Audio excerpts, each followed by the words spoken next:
Lindy, ano sinasabi mo sa akin? Yeah. Ano? Wala po akong gamot ng sobrang po. Anong gamot ang kailangan mo? So ito na nga mga Hobby Bees, andito ako ngayon sa office sa room ko.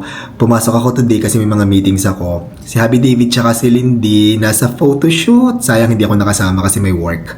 Pero mamaya after ng photoshoot, dito na didiretso si Lindy. Kasi si Hobby David may pupuntahan, may meeting siya ngayon at may rehearsal pala siya. So ako na maghahatid kay Lindy pa uwi ng bahay namin mamaya. Kaya tingnan natin mamaya kung anong itsura ni Lindy. Ay, hindi ko pala makikita. Pero excited ako sa result ng photoshoot ni Lindy. Abangan natin yan. At nandito na ako sa parking namin sa condo. Ngayon wala pa si Lindy kasi hindi pa tapos yung kanyang photoshoot. So dahil hihintayin ko si Lindy, siguro gagawin ko magpapagupit muna ako ng buhok kasi grabe sobrang kapal na ng hair ko, tsaka-tsaka na. Kaya papagupit muna tayo sa baba sa Light Mall. Yan, at tapos na tayo magpagupit. Ayan, mukha na uli akong military, charot. At wala pa rin si Lindy, on the way pa rin siya. So, naisip ko dumaan na lang muna ako dito sa condo namin. Kasi ang alam ko, hindi ko pa nalabhan yung mga towel ko nung last akong pumunta dito. So, ang gagawin ko ngayon, maglalaba muna ako kasi sayang naman ang time, di ba? Para productive tayo, maglaba muna tayo dito sa ating, dito sa condo ng towel. Kasi, mabahong na, char. Yan, check natin. Alam ko may mga towel pa ako dito. Iyan ang mga towel ko. Hindi pa nalalabhan, so maglaba muna tayo. Mag-start na tayong maglaba. Yan.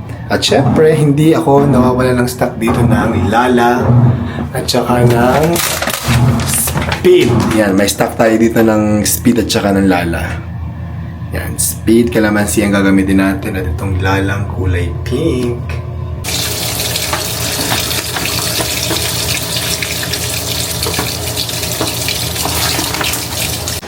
And super alikabok na naman dito sa aming condo. Mukhang kailangan uli namin linisin to ni na Ate Rose.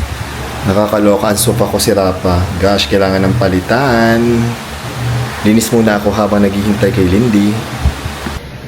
Nakakaloka kasi tumawag na si Lindy. Nandiyan na daw siya sa baba. Hindi pa ako tapos maglaba, pero good thing nakapagtapos na ako magpunas-punas dito. Sabi ko hintayin niya lang ako kasi maglalagay lang ako ng Fabcon dito sa ating nilalabhan, and sakto-sakto kasi maglalagay na ako ng Fabcon, tapos pwede ko nang iwan, and then babalikan ko na lang ulit mamaya pagkakain namin ni Lindy para isampay. So sa kaya kami kakain ni Lindy, bahala na si Batman. So nalagyan na natin ng Lala ang ating nilalabhan, pwede ko nang iwan. And kasama ko na si Lindy. O, nakilala niyo ba si Lindy? Anong tingin nung nag-makeup at nag-photoshoot, Lindy?